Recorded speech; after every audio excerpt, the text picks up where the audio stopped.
Que a graça e a paz do Senhor permaneçam sobre nós. Hoje iremos retornar aqui às exposições do segundo livro de Samuel. Hoje, capítulo de número 11.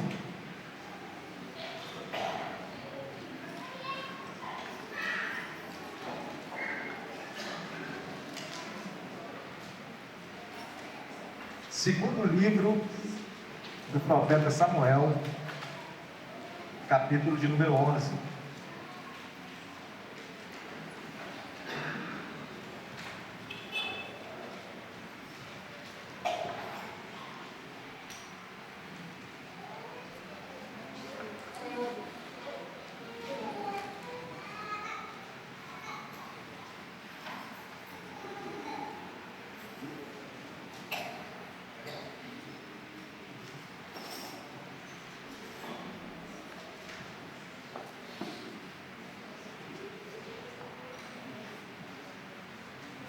Assim diz a palavra de Deus.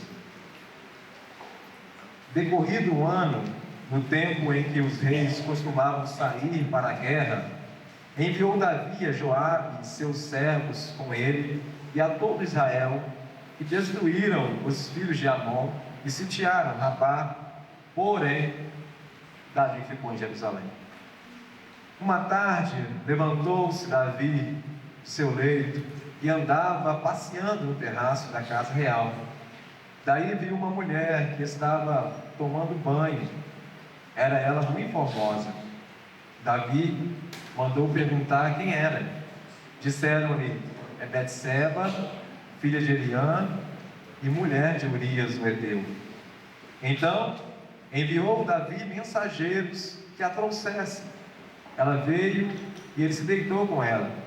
Tendo-se ela purificado da sua imundícia, voltou para a sua casa. A mulher concebeu e mandou dizer a Davi: estou grávida. Então enviou Davi mensageiros a Joabe, dizendo: manda-me Urias o Heteu. Joabe enviou Urias a Davi. Vindo, pois, Urias a Davi, perguntou-lhe este como passava Joabe e como se achava o povo e como ia em guerra. Depois disse Davi a Urias: desce à tua casa e lava os pés e lava os pés. Saindo Urias da casa real, logo se lhe serviu um presente do rei. Porém Urias se deitou à porta da casa real com todos os servos do seu senhor e não desceu para a sua casa. Fizeram saber a Davi, dizendo: Urias não desceu à sua casa. Então disse Davi a Urias: não vens tu de uma jornada? Por que não desceste da tua casa? Respondeu Urias a Davi: a arca, Israel e Judá ficam em tendas. Joabe, meu senhor, e os servos do meu senhor estão acampados ao largamente. E hei de eu entrar na minha casa para comer e beber e para me deitar com a minha mulher? Tão certo como tu vives e tu vive a tua alma, não farei tal coisa. Então disse Davi a Urias: demora-te aqui ainda hoje, e amanhã te despedirei. Urias, pois, ficou em Jerusalém aquele dia e o seguinte.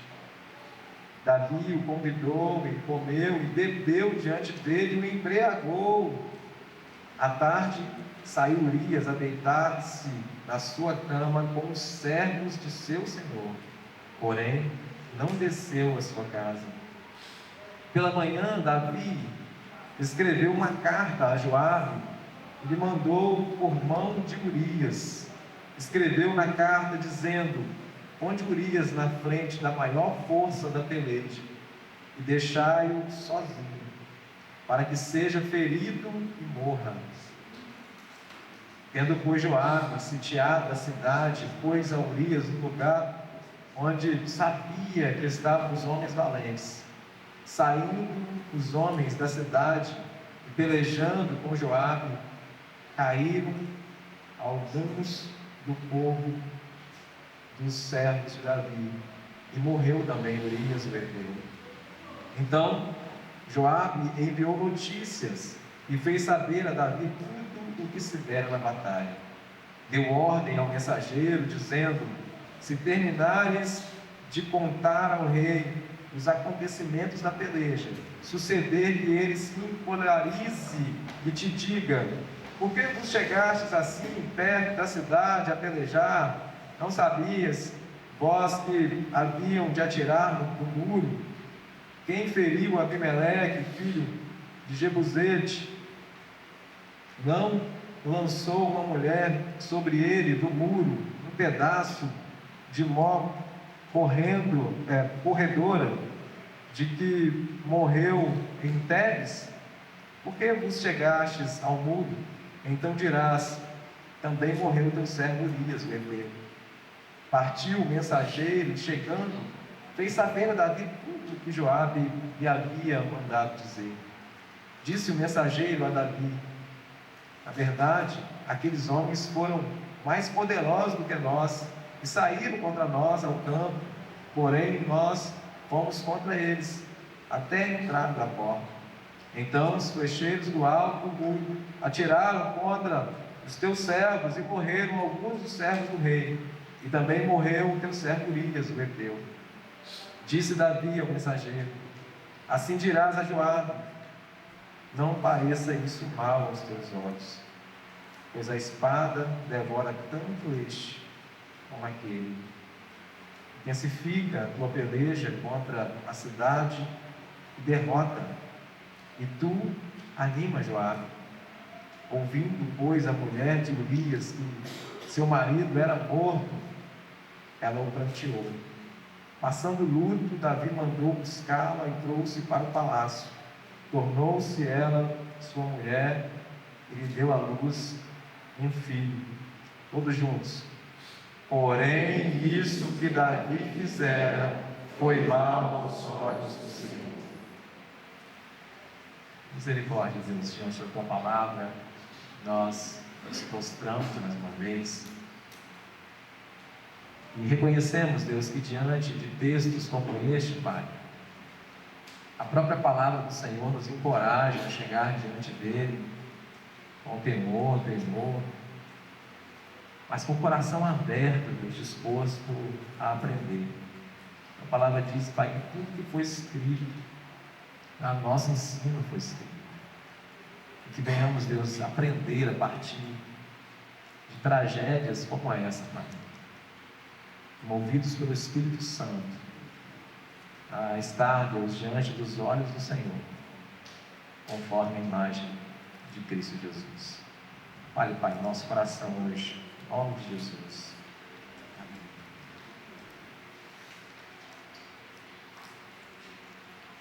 Quem gosta aqui de exposição em museu? Quem gosta? Levanta a mão assim.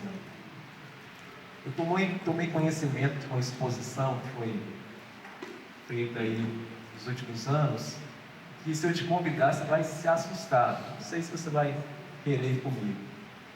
Tomei conhecimento de uma exposição num museu, onde pessoas faziam filas para entrar, e na entrada, assim, da porta do museu, tinha uma cadeira, e as pessoas pagavam caro para sentar-se naquela cadeira, onde tinha um rifle assim, apontado direto para a cabeça daquele que sentasse na cadeira. E junto a esse rifle tinha um cronômetro, tinha lá tantas horas que estava acionado para aquele rifle disparar em algum momento do tempo da história. E pasmem, irmãos, não sei se vocês iriam comigo, mas filas e filas, mais pessoas assentaram naquela cadeira. E os relatos eram: paguei, fiquei 1 minuto ali, não disparou, não morri, estou vivo. Saíam dali degustando a sensação de estarem vivos, depois de passar 1 minuto sentado com um rifle apontado nas suas cabeças. Você talvez ouvindo esse relato deve estar falando assim: pastor Hugo, eu nunca iria com o senhor nessa exposição. E às vezes passa também por sua mente coisas horríveis assim, que você pensa assim: eu nunca faria isso na minha vida. Eu sei que você, ao escutar relatos onde pessoas fazem coisas estúpidas como esta, ou pessoas fazem coisas devastadoras como assassinato, adultério, deslealdade, traição, dentre outras coisas mais, você deve pensar assim: isso nunca eu faria. O texto que nós acabamos de ler, irmãos, metaforicamente nós podemos dizer que Davi pagou para sentar nessa cadeira por 1 minuto. E sabe qual foi o detalhe? Disparou na cabeça dele. E sabia que Davi, o que ele fez, era algo talvez que ele mais condenava na vida? Na próxima semana nós vamos ver o capítulo 12, contando essa história de uma outra forma. E Davi sentenciou tudo que ele fez à morte. Davi condenava aquilo com toda a força, mas acabou sentando naquela cadeira. Eu gostaria de te convidar para nós olharmos para esse texto com toda a humildade de coração, entendendo que nós, irmãos, somos capazes de fazer coisas inimagináveis, de fazer coisas que nós mesmos condenamos. E por alguém que dizia: o pecado vai levar você muito mais longe do que você estava disposto a ir. O pecado vai te cobrar um preço muito mais caro do que você estava disposto a pagar. O pecado vai te prender e te segurar por mais tempo do que você gostaria de ficar. E é com essa fala que nós vamos olhar esse texto por meio de 4 estações. Parece muita informação, né? Mas fique comigo, que eu vi essa estrutura homilética num trabalho feito nesse texto que eu achei fantástico. Olhar esse texto, olhar, irmãos, para essa situação por meio das 4 estações do ano. O texto começa aqui no versículo 1 dizendo decorrido o ano. Em outras versões diz na primavera. E é de fato o que dirigia esse momento inicial aqui do texto. Eu gostaria, você que presta atenção assim, pelo menos nos detalhes mínimos das estações do tempo, nós pegarmos as características dessas estações e perceber como que isso se dá na nossa vida quando, irmãos, nós estamos diante de situações como essa. Nós condenamos, achamos inadmissíveis, mas acabamos sentando na cadeira. Vamos ver esse texto por meio das 4 estações? Lembrando, primavera, o destaque é o quê? É a beleza, são as flores. Depois da primavera, o verão, quente, escaldante. Depois nós temos o outono, feio, né? As folhas caem, as árvores ficam desnudas. E depois vem o inverno, né? Frio, que até adormece membros do nosso corpo. Vamos ver esse texto a partir das 4 estações? Como que Davi chegou aonde chegou, irmãos? E ele chegou onde chegou por meio da primavera da vida dele. Os capítulos anteriores, irmãos, mostram a subida no ministério de Davi e na vida dele. A última exposição feita entre o capítulo 8 e o capítulo 10, nós vimos o ápice da vida de Davi, a primavera florescendo a vida dele. O homem que tinha uma promessa de assumir o trono de Israel se consolidou. Os inimigos que ali o atrapalhavam, ele foi vencendo todos eles, vencendo e avançando. Ele começou a liderar sobre algumas tribos de Israel, e de repente toda a tribo já estava sob o seu governo. Davi construiu um castelo para si. Davi estava vivendo um momento de primavera na vida dele, um momento primaveril na vida dele. Tudo estava florescendo e dando certo. Mas o texto nos informa, irmãos, algo fundamental para isso. Porque o texto informa que é na primavera que era o tempo de os reis saírem para a guerra. E por que a primavera é esse tempo? Porque a primavera, ela sucedia o quê? O inverno. O inverno, além daquele clima frio e que trazia dificuldade, nós lembramos daquele contexto onde o calor era muito calor e o frio era muito frio. Havia também chuvas, os locais, irmãos, onde davam as guerras estavam lameados, cheios de crateras. Então, o ambiente para o inverno não era propício para a guerra. Mas a primavera trazia condições muito sustentativas para uma guerra acontecer. É na primavera que tinha os frutos ali, dias e dias de guerra, eles podiam abastecer ali, de repente, na própria natureza. O clima nem muito quente, nem muito frio. Tudo, irmãos, estava proporcionando um ambiente perfeito para Davi fazer aquilo que ele foi chamado para fazer. Salomão, seu filho, o reinado dele foi marcado por quê? Pela sabedoria. Não é isso? O reinado de Davi, a vida de Davi, irmãos, é marcado por guerras, por vitória em guerras. Talvez o povo de Israel nunca triunfou tanto como no reinado de Davi.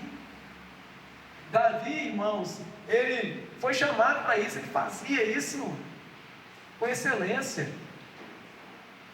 Davi, irmãos, quando nós vemos no chamado dele, ele estava lá apacentando as ovelhas do seu pai, mas lá mesmo ele já estava empreendendo guerra contra ursos e leões.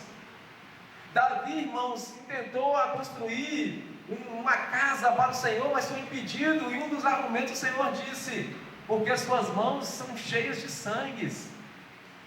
Davi, irmãos, no capítulo 17 do primeiro livro de Samuel, ele entrou numa guerra onde nem era necessário ele entrar.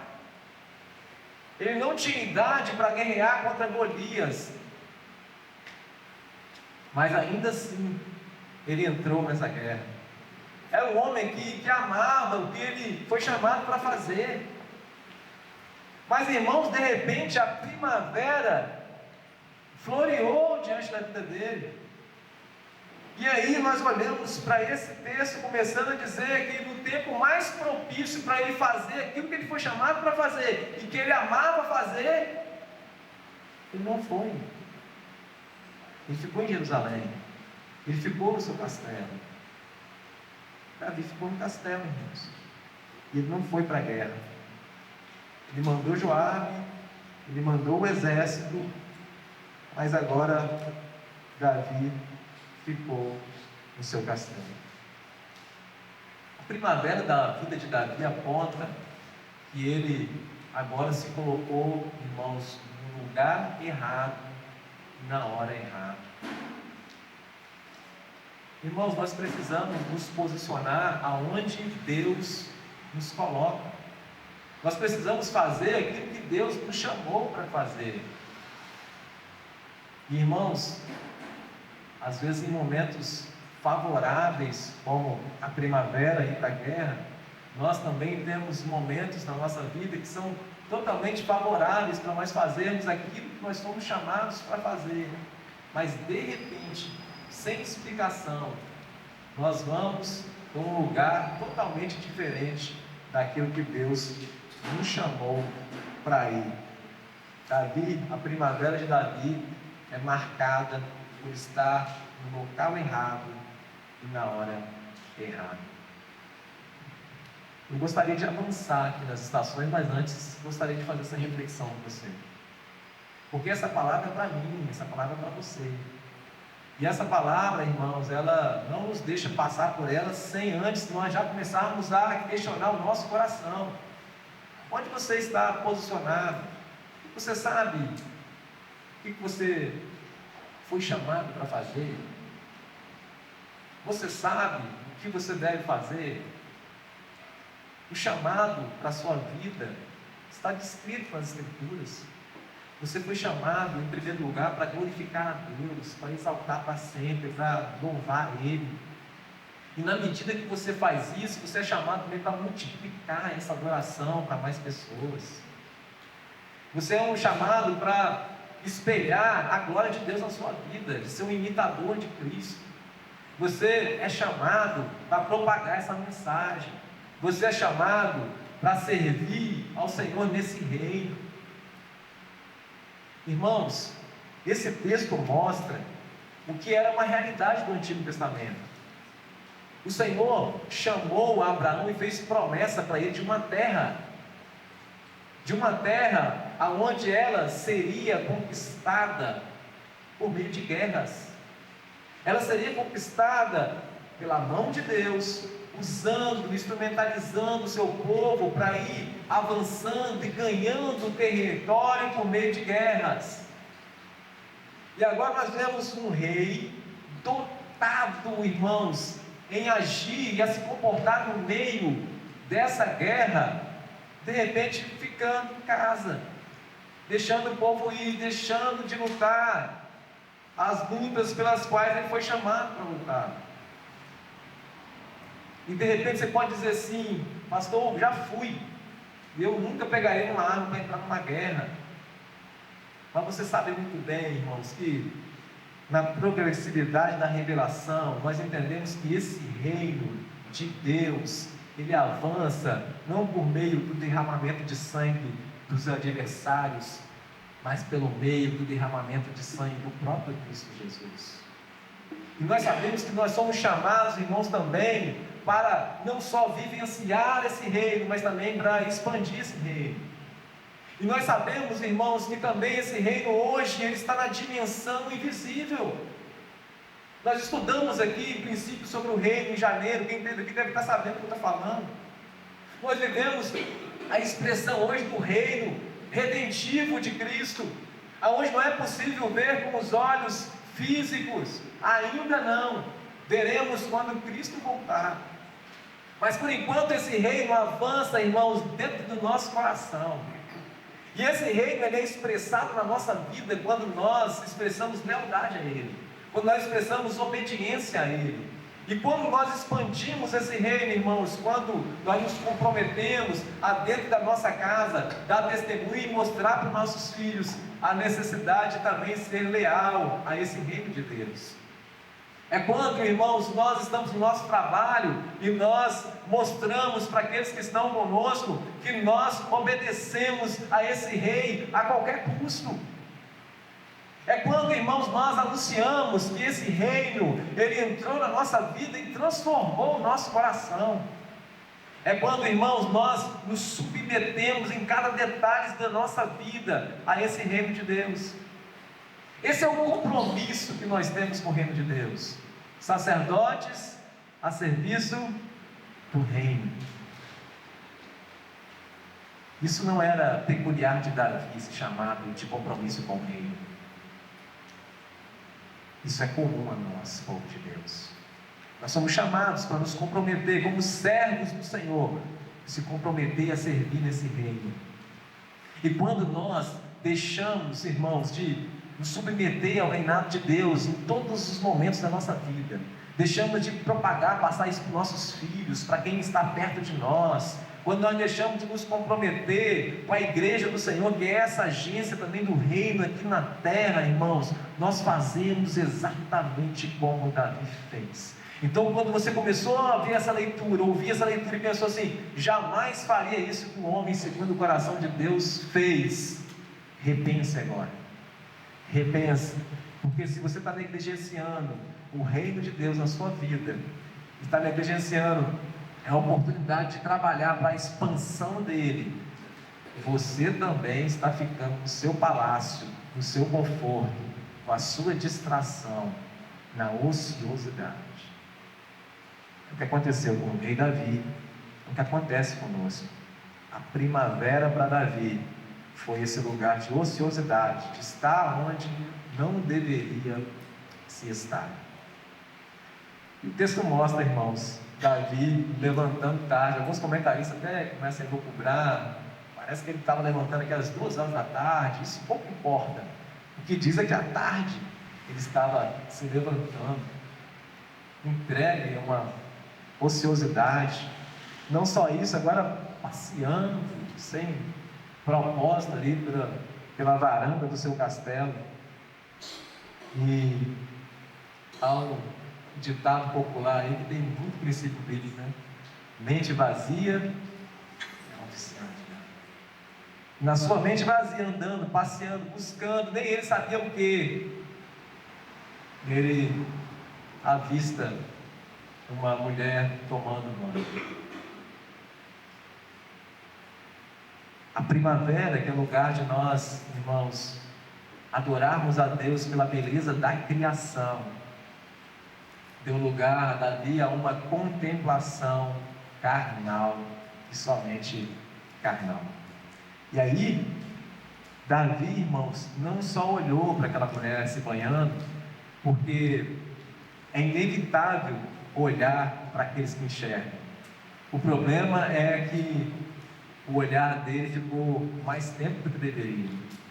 E o olhar dele, irmãos, tornou a quebra do 10º mandamento da cobiça. Gerou uma cobiça, ele olhou ali com concupiscência, e aí chega o verão na vida dele. Lugar de coisas quentes, lugar onde tudo fica à flor da pele. Davi ali agora quente com a sua paixão carnal, quente com a sua cobiça. Ele olha além do que deveria olhar para Betseba. No Evangelho de Mateus, capítulo 6, verso 22 e 23, o Senhor Jesus disse: são os olhos a lâmpada do corpo. Se os teus olhos forem bons, todo o teu corpo será luminoso. Se, porém, os teus olhos forem maus, todo o teu corpo estará em trevas. Portanto, caso a luz que em ti há sejam trevas, que grandes trevas serão. João diz que a concupiscência dos olhos conduz ao pecado, e é exatamente o que acontece aqui com Davi. Concupiscência é esse desejo ardente, forte, caloroso, típico de verão, né? O verão da vida de Davi revelou para ele, irmãos, esse momento onde ele considerou: é eu que estou no trono de Israel mesmo. É o momento que ele desconsiderou totalmente o reinado de Deus na vida dele, e ele passou agora a usar os seus poderes para saciar o desejo da sua carne. Veja o texto, verso 3. Davi mandou perguntar quem era. Davi não só se contentou em olhar, desejou, agora ele começa a querer saber quem é. Quem é aquela figura que desperta o seu desejo? Quem é aquela figura que deixa ele ali de fato pegando fogo com seus desejos? Irmãos, nesse momento onde as coisas ficam mais acaloradas na nossa vida, é um momento importantíssimo para nós sermos freados por um aconselhamento bíblico. O verão da vida de Davi se destacou, sabe por quê? Por desconsiderar os conselhos. Veja, irmãos, quando ele buscou saber quem era a personagem que estava tentando ele ao ponto de ele ficar ardendo de desejos, olha a resposta que ele teve. Verso 3, parte B. Disseram-lhe: é Betseba, filha de Eliã e mulher de Urias, o Eteu. O que essas informações aqui, irmãos, deveriam frear Davi? Sabe por quê? Porque normalmente, irmãos, os nossos olhos são postos em coisas que nós desejamos usufruir, e às vezes nem é na parte sexual, às vezes é em outras partes que nossos olhos desejam tanto. Mas sabe qual é o ponto? É que quando nós damos vazão para esses desejos, nós olhamos para as coisas e nós materializamos na nossa mente objetos. O aconselhamento que veio do servo aqui trazendo essas informações é conselho do próprio Deus para o coração de Davi, porque ele mostra que aquilo que era o objeto do desejo dele era uma pessoa, era uma mulher que tinha nome, e não só nome, tinha família, ela tinha pai. Aquela mulher ali fazia parte dessa descendência, da linhagem que Deus vem conduzindo ao longo da história. E não só isso, aquela mulher era comprometida, ela pertencia a outro. E talvez você ainda não ouviu esse conselho, eu quero te passar agora. Se você já ouviu, eu quero reforçar ele na sua mente. Quando você está sendo entregue à consciência da sua carne, quando você está vivendo o verão da sua vida, pondo os olhos naquela tela, pondo os olhos naquelas pessoas, pondo os olhos naquilo que você mais deseja, eu quero te lembrar que existe ali, mesmo que distorcida, manchada, uma pessoa que foi criada em imagem e semelhança de Deus. Uma pessoa que tem uma história, uma pessoa que tem família, uma pessoa que possivelmente pode ser comprometida com outra. E não é para realizar os seus desejos. Nós precisamos, irmãos, durante o verão, onde as coisas estão quentes, acalmar, esfriar os ânimos e fazer reflexão do que Deus diz sobre as pessoas. Homens olhando mulheres como objeto, mulheres olhando homens como objetos e desfigurando aquilo que Deus disse sobre a criação. A imagem e semelhança de Deus, alguém que está introduzido dentro de uma história, possivelmente alguém que já está selado e comprometido com outro. E nós desumanizamos as pessoas, irmãos, quando nós damos vazão para a ardência da concupiscência da nossa carne, dos nossos olhos. Isso é tão sério, irmãos, tão sério, que quem leva isso em consideração é radical. Quem leva isso em consideração não fica flertando com os olhos. Jó, no capítulo de número 31 do seu livro, do verso 1 a 4, diz assim: fiz aliança com meus olhos. Como, pois, os fixaria eu numa donzela? Que porção, pois, teria eu do Deus lá de cima? Que herança do Todo-Poderoso desde as alturas? Acaso não é a perdição para o iníquo e o infortúnio para os que praticam a maldade? Ou não vê Deus os meus caminhos e não conta todos os meus passos? Será que aonde você está pondo os olhos, você acha que um óculos escuro pode disfarçar? Você está diante de um Deus que vê todas as coisas, que sonda, prescruta o seu coração, sabe?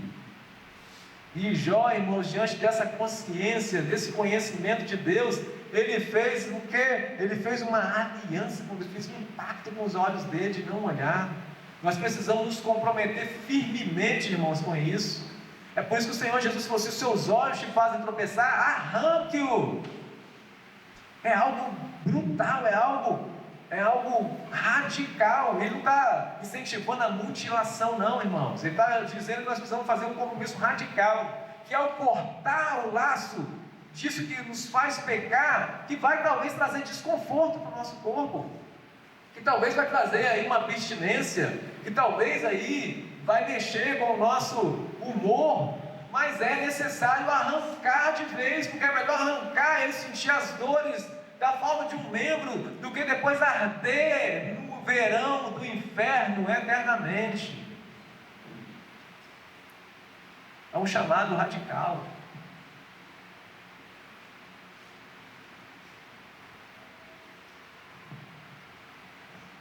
Mas o verão na vida de Davi também mostra a falta de vigilância dele. No verão, o que nós normalmente fazemos para conter os efeitos da radiação solar? Passamos protetor solar, né? Caímos na água, colocamos um guarda-sol, não é assim? E o verão de Davi, como que ele conduziu? Porque veja, Davi tinha algo que ele tinha subscrevido como rei de Israel. Deuteronômio 17, 16 e 17 diz assim: porém este rei, antes da constituição de rei já havia esse decreto, essa norma, e todos os reis que viessem depois tinham que subscrever isso aqui. Porém, este rei não multiplicará para si cavalos. Cavalo é sinal de poder, né? Não tem que ficar deixando o poder subir a sua cabeça, não. Confia no poder de Deus. Davi cumpriu isso aqui? Sim, quando nós olhamos na exposição passada, no capítulo de número 8, Davi, ao vencer vários inimigos, e os cavalos dele estão diante dele, 1.700 cavalos, ele já retou todos os cavalos. Já retar é cortar os tendões da perna dos cavalos para inutilizá-los, eles deixarem de andar, mostrando assim, ó, o nosso poder não está nesses cavalos, nosso poder pertence ao Senhor. Cumpriu aqui, subscreveu essa norma. Nem fará voltar para o Egito para multiplicar cavalos, pois o Senhor vos disse: nunca mais voltareis por este caminho. Tampouco multiplicará para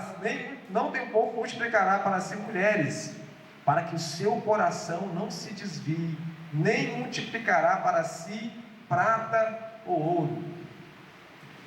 Poder, mulher e dinheiro. Lembra aqui uma frase lá de um professor no seminário que falava: olha, um homem precisa de vigiar com as 3 barras. Não sei se vocês ouviram isso já. A barra da saia, a barra de ouro e o São João da barra. Mas, irmãos, isso aplica para homem e se aplica para as mulheres também. Nós somos tentados, na verdade, Satanás ele tenta dessa forma, oferecendo poder para nós. Satanás nos tenta oferecendo barras de ouro, dinheiro, prosperidade, que não é algo ruim em si, mas o problema é quando nós lidamos com ela. E Davi também, nessa área aqui do dinheiro, da prata, do ouro, não teve problema, irmãos. Subscreveu.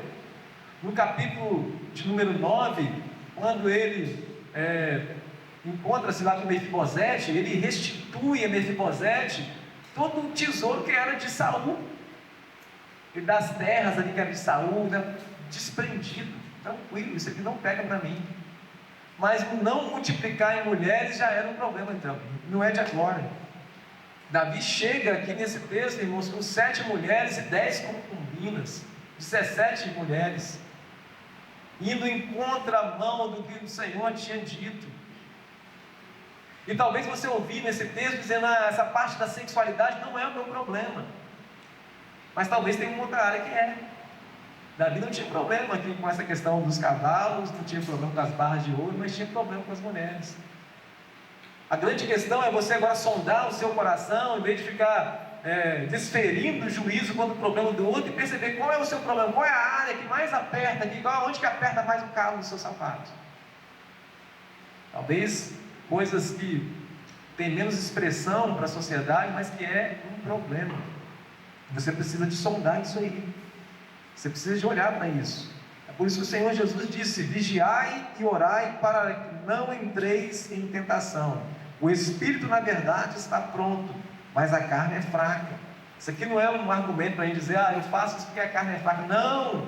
O argumento é para você vigiar, porque a carne é fraca, você tem que vigiar. O chamado aqui é para você vigiar nesse verão. Quando as coisas estão acaloradas, você precisa de vigiar. Tiago 1, 14, 15 diz: cada um é tentado pela sua própria cobiça. Cada um tem o seu calcanhar de Aquiles. Cada um tem o seu problema aí. E talvez você não veja pornografia na internet. Talvez você não olhe para alguém que não é o seu cônjuge e satisfaça as suas fantasias. Ou talvez para você não seja uma tentação sexual.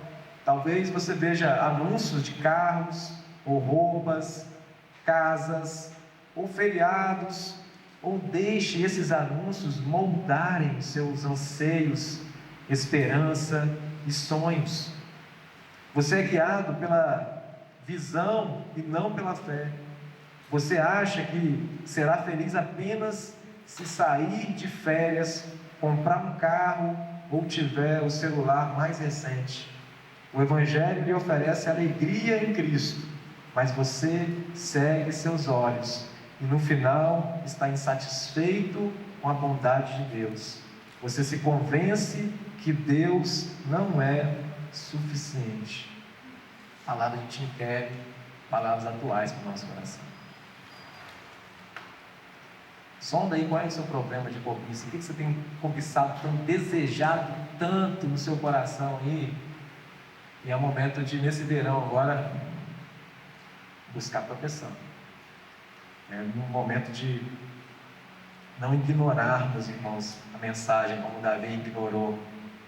Mas nós precisamos, de fato, considerar que a nossa carne é fraca. Por isso, precisamos vigiar. Por isso que José, tipo de Cristo também.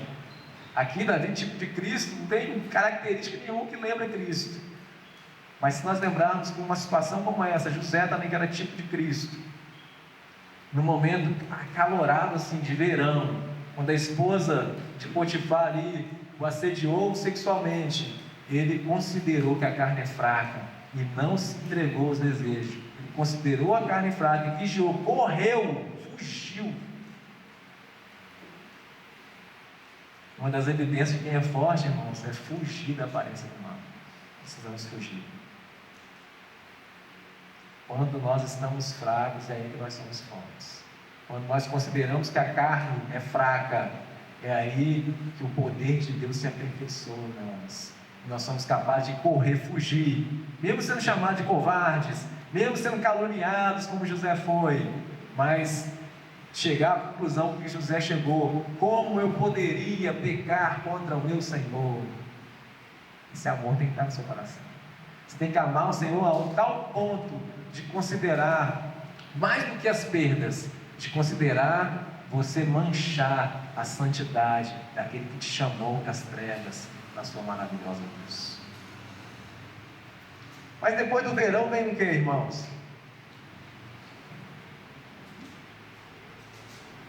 Depois do verão vem o outono. E a característica do outono é o cair das flores, das folhas. É quando a gente olha para aquelas árvores que parecem tão mortas. Aquela coisa seca. Sujeira no chão. E o outono da vida de Davi, irmãos, revelou que ele era capaz de fazer aquilo que ele mais condenava. O outono da vida de Davi revelou que ele era capaz não só de desejar a esposa de outro, mas também se deitar com ela e de engravidá-la.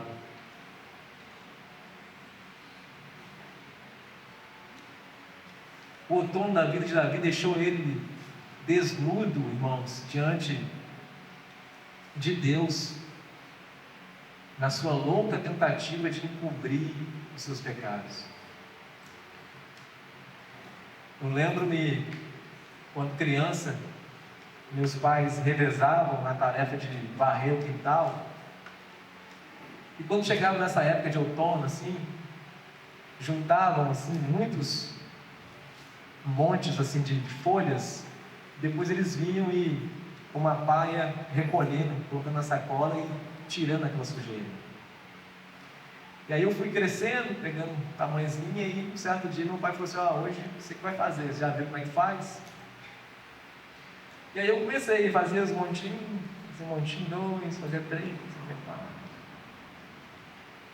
Só que quando eu ia para o quinto montinho, ventava, aquilo espalhava tudo assim, e caía mais da árvore ainda, e aquele negócio multiplicava. Eu ia lá de novo, juntava, o vento batia e levava tudo. Perdi de percepção que eles, quando o tempo não estava ventando, eles faziam esses montinhos. Quando estava ventando, eles faziam um montinho e já tiravam aquela sujeira. E às vezes no outono da nossa vida, nós vamos fazendo montinhos,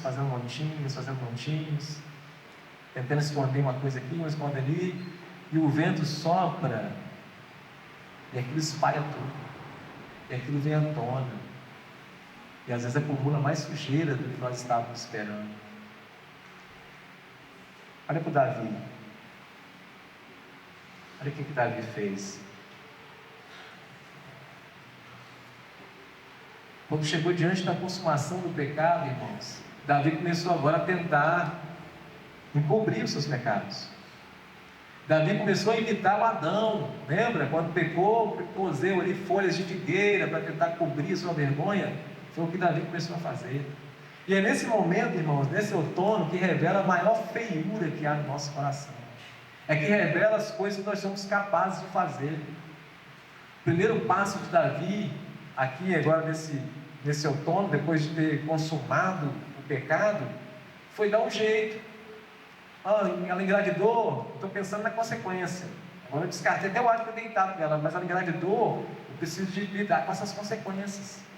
Chama lá o Urias que está na guerra, então, chama ele para passar uns 2 dias em casa, ele vai para casa, ele vai se deitar com a mulher dele e o filho dele. Irmãos, olha a crueldade desse ato. Olha a crueldade, olha o passo cruel que Davi dá, olha como que ele revela a feiura do coração dele, submetendo o marido a assumir o filho que não é dele. E meus irmãos, nós vemos a beleza da adoção na nossa sociedade, que ela reflete muito a relação de Deus conosco. Isso é sublime. O ponto ali era o dolo, a crueldade do dolo de Davi. É fazer uma pessoa que não era uma pessoa qualquer. Qualquer pessoa já revelaria a feiura do coração dele. Mas esse crime que ele vai cometendo, ele vai tornando mais qualificado na medida que nós vamos ver nos detalhes. Urias estava dentro dos 37 soldados, dos valentes de Davi. Daqueles irmãos que passaram perrengue com ele para chegar até ali. Daqueles que eram leais a ele, mesmo no momento da adversidade, estavam lá com ele. E Davi, irmãos, para cobrir os seus pecados, ele não pensou 2 vezes em ser desleal para aqueles que foram leais com ele. E não dá certo, irmãos. A coisa não dá certo, o vento sopra, a folha voa de novo, Davi sai correndo de novo para catar, fazer montinho de novo, esconder ali o seu pecado, porque o Urias era leal. Urias disse: não posso ir para minha casa, de sabendo que a arca do Senhor, que os servos do Senhor estão lá em tendas, lá na batalha, estão onde eram para estar. Em outras palavras, estão onde o Senhor não era para estar e não está, o rei Davi. Como eu poderia fazer isso? E Urias mostra um comprometimento tão grande com o rei, irmãos. Ele falou: se não é para estar lá na linha de frente das batalhas, eu vou continuar servindo ao reino na proteção da guarda do castelo do rei. Isso mexe muito com a gente, irmãos. Porque volta e meia, nosso chamado de servir ao reino, volta e meia nós nos encontramos limitados, impedidos de servir como nós gostaríamos de servir. Urias gostaria de estar lá, na batalha, na linha de frente mesmo. Mas impedido de fazer isso, ele continuou servindo onde ele estava, servindo o rei. Será que não é um ponto agora para você avaliar, que talvez começar a tirar, no meio dessa sujeira toda aí, as desculpas que você tem elencado e tem tentado se convencer que você não faz o que você deveria fazer por conta da limitação A, da limitação B, da situação X? O Urias estava lá, a serviço do reino. E Davi não consegue, no primeiro momento ele pensou, eu tenho que tirar esse cara da sobriedade. Esse cara é muito sóbrio, é muito certinho, é muito servo de Deus. Eu vou embebedar ele, irmãos. Olha os requintes de crueldade como começa a avançar. Não passa mais agora. Olha a feiura aparecendo aí. Davi poderia ter ficado envergonhado naquele momento, constrangido e voltado da sua posição, mas não, ele continua avançando, irmãos. Ele continua avançando.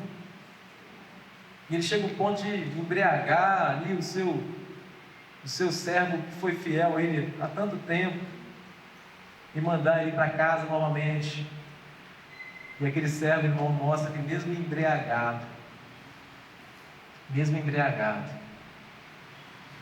ele tinha mais comunhão com Deus naquele momento do que Davi sobra.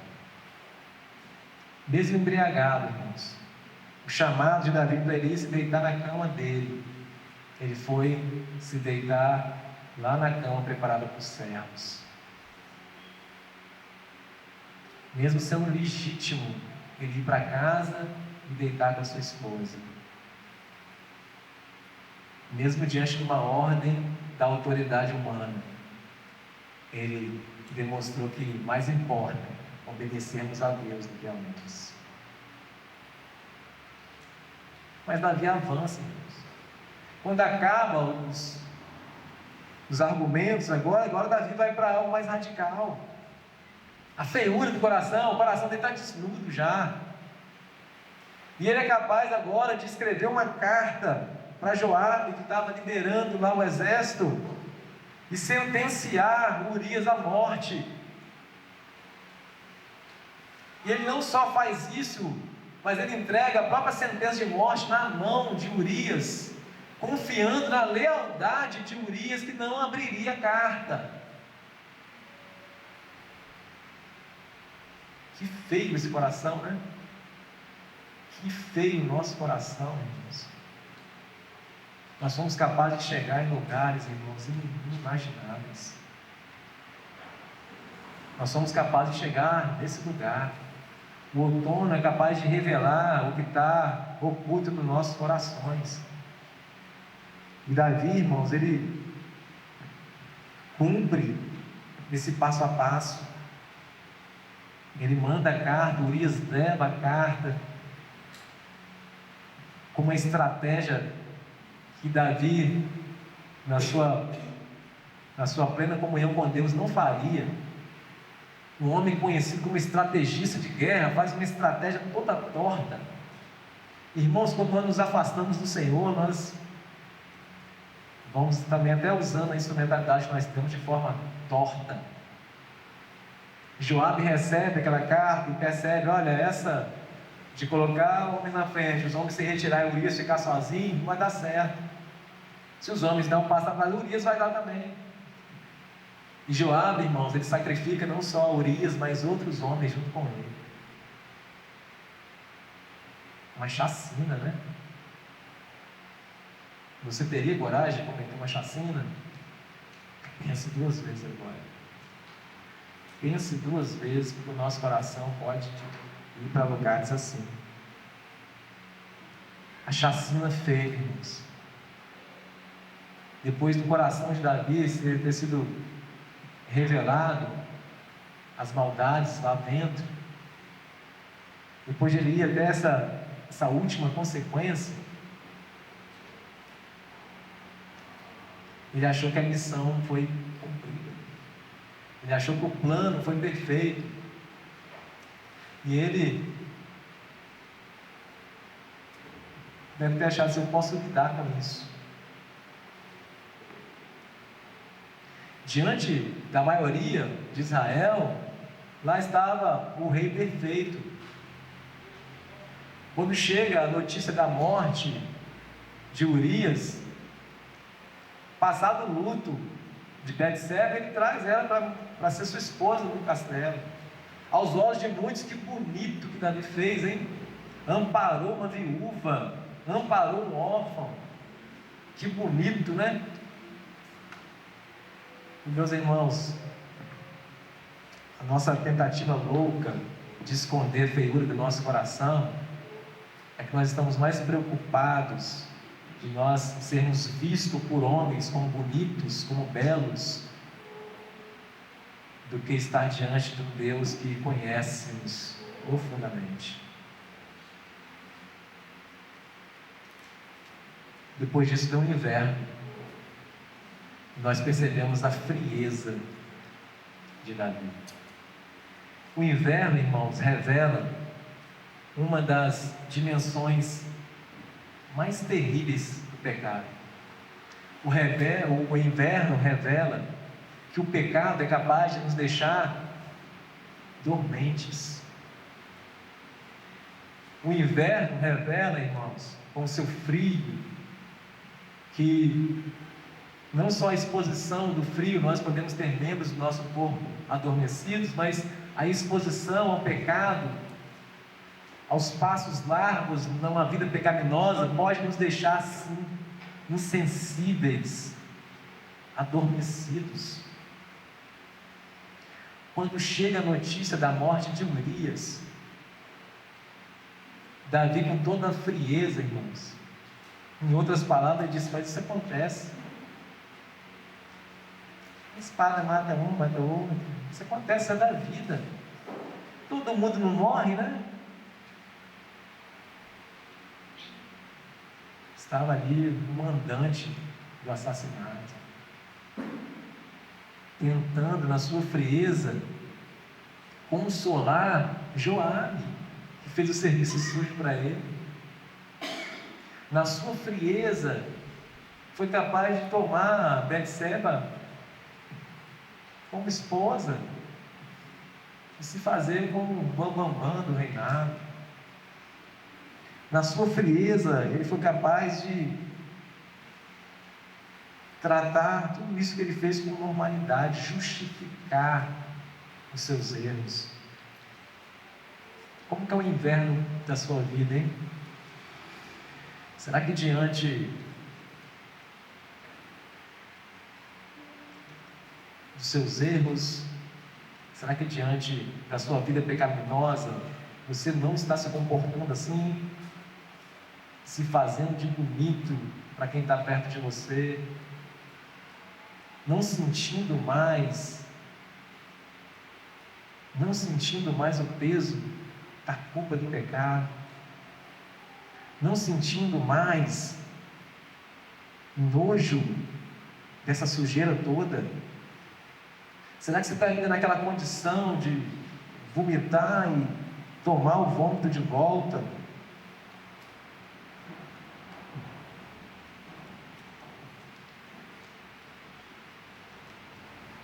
Salmo 139, ele vem escrito para começar a nos esquentar sobre isso. Porque se essa frieza, irmãos, que está de repente sobre você hoje,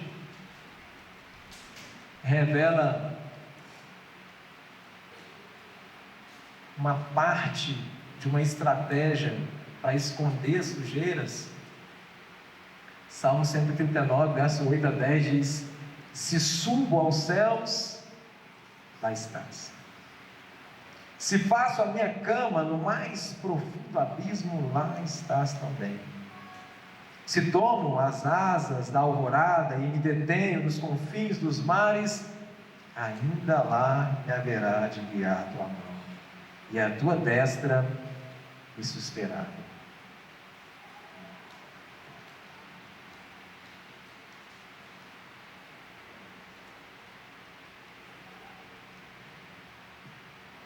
Onde nós encontramos esperança, irmãos?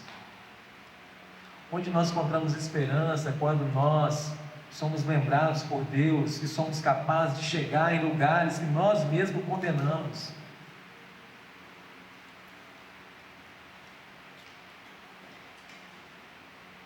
Irmãos, diante de toda essa verdade sobre nós precisamos, nesse momento, eu vou falar audivelmente aqui, você fala aí no seu coração.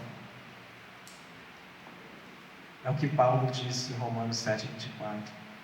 Desaventurado homem que sou, desaventurada mulher que sou. Aventurado, bem-aventurado, feliz. Desaventurado, o oposto disso. Desaventurado homem que sou, quem me livrará do corpo desta morte? Isso aqui é um grito de socorro, irmãos. Isso aqui é um grito de socorro de alguém que também passou por momentos tentando cobrir os seus pecados, justificar os seus pecados. De alguém também que na sua vida demonstrou frieza para matar servos de Deus, achando que estava fazendo isso em nome de Deus.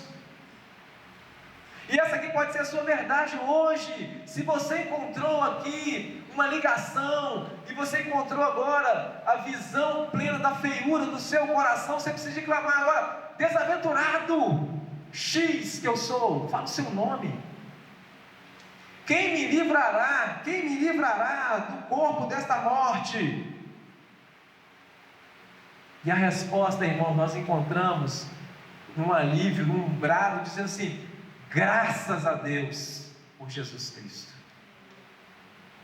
Graças a Deus por Jesus Cristo, nosso Senhor. Graças a Deus a Jesus Cristo, nosso Senhor, porque Ele veio e viveu essas 4 estações que nós vivemos, irmãos. Graças a Deus por Cristo, nosso Senhor, porque na primavera da vida dele, quando tudo era propício para ele fazer o que ele deveria fazer, ele fez. Em Gálatas diz, irmãos, que na plenitude dos tempos, quando o cenário todo estava pronto, preparado para o Rei dos Reis entrar nesse lugar, ele entrou, irmãos, e ele veio, ele operou a sua obra, e ele nos fez filhos.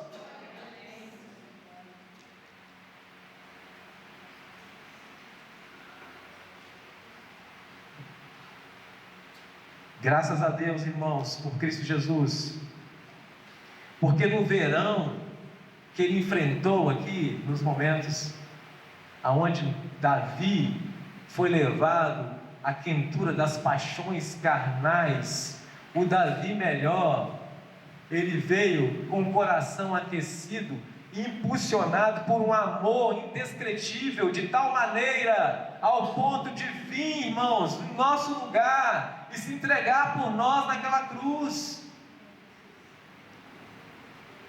não movido por paixões efêmeras e carnais, movido por um amor pactual, irredutível, apesar de nós.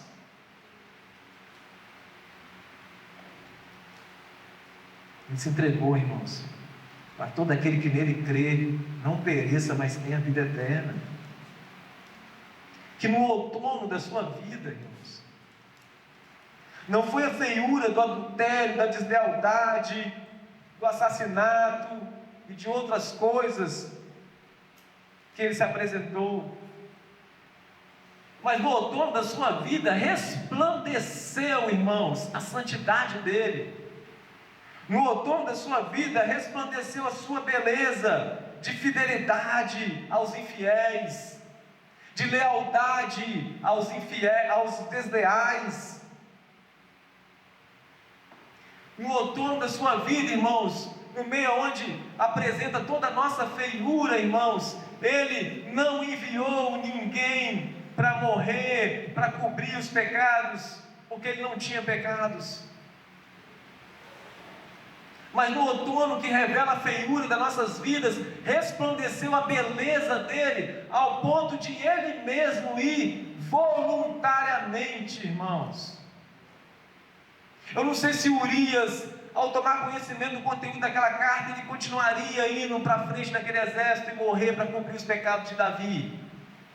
Mas eu sei que o Senhor Jesus sabia da sua missão, e ele não foi para frente do exército ser morto por espada, ele não sentou numa cadeira para tomar um tiro no meio da testa, mas ele tomou sobre si a cruz que era feita sob medida, para mim e para você, e ele foi obediente até a morte, morte de cruz. Aonde Isaías 53 revela, irmãos, que toda a feiura do nosso coração foi exposta lá em Cristo Jesus, onde ele abriu mão temporariamente da sua beleza ali para tomar sobre ele toda a feiura que está sobre nós. E essa mensagem, irmãos, ela encontra o Cristo Jesus também vivendo o inverno.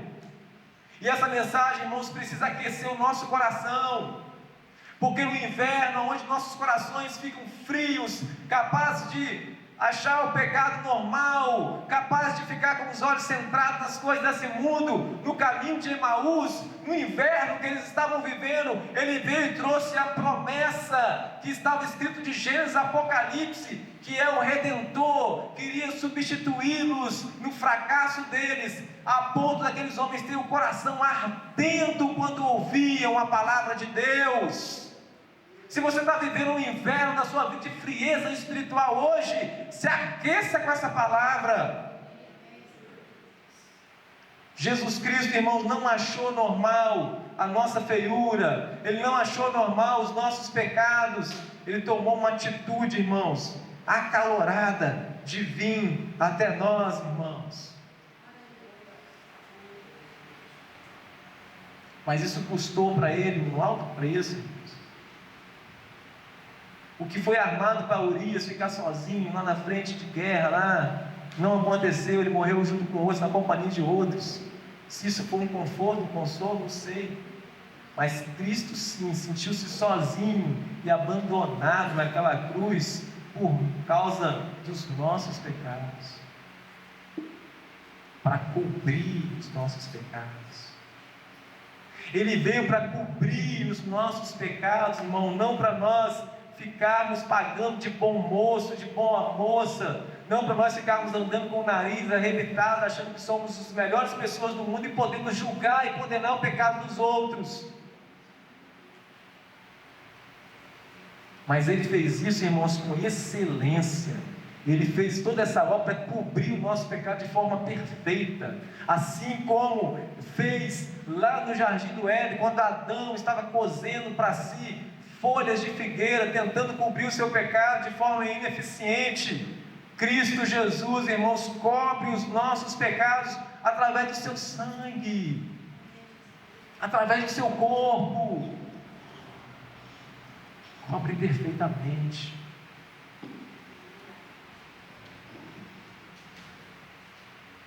Eis que estou à porta e bato.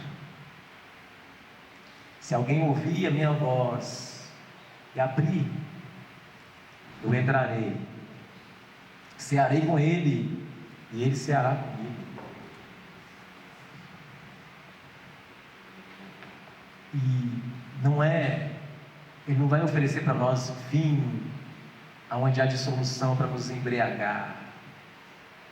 O convite da ceia do Senhor é Ele entregando o próprio corpo e sangue para nós podermos ter uma comunhão plena com Ele novamente. Se você hoje ouve essa palavra, esse é o apelo do seu coração. Eis que estou à porta e bato. O chamado para você sair correndo dessa cadeira que está com um rifle apontado para a sua testa. O chamado para você parar de tentar encobrir as suas falhas.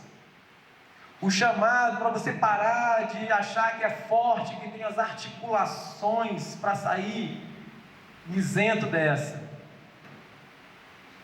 Esse chamado, vinde a mim, todos que estáis cansados de toda essa tentativa humana de cobrir os pecados e de viver o que o próprio Davi escreveu no Salmo 42, um abismo leva o outro abismo, irmãos, como nós vimos no texto, e isso não vai ter fim.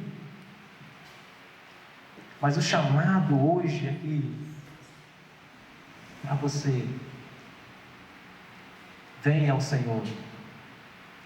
Venha ao Senhor, que pode perfeitamente cobrir as suas transgressões. Venha ao Senhor, que Ele pode perfeitamente te perdoar. Rasga o seu coração agora e diga: Senhor, eu sou fraco, mas eu vou correr para a cruz de Cristo. Eu vou correr para a cruz do Senhor, porque eu sei que é nela que eu encontro perdão, que é nela que eu encontro restauração, que é nela que eu encontro uma força que vai me conduzir para passar pelas 4 estações do ano, jubiloso, vitorioso, porque Ele venceu todas elas. Ele venceu todas elas. E o Cristo vencedor te chama para você receber agora os benefícios dessa vitória. E Ele fez isso, irmãos, por meio da sua obra, que será agora relembrada de forma visual agora na ceia. E quando você for chamado a participar do corpo e do sangue de Cristo, lembra, isso não é coisa qualquer. Isso foi a oferta daquele que não sentou no seu lugar naquela cadeira, mas daquele que assumiu a cruz feita sob medida para mim e para você, para nos dar descanso, o alívio, o perdão.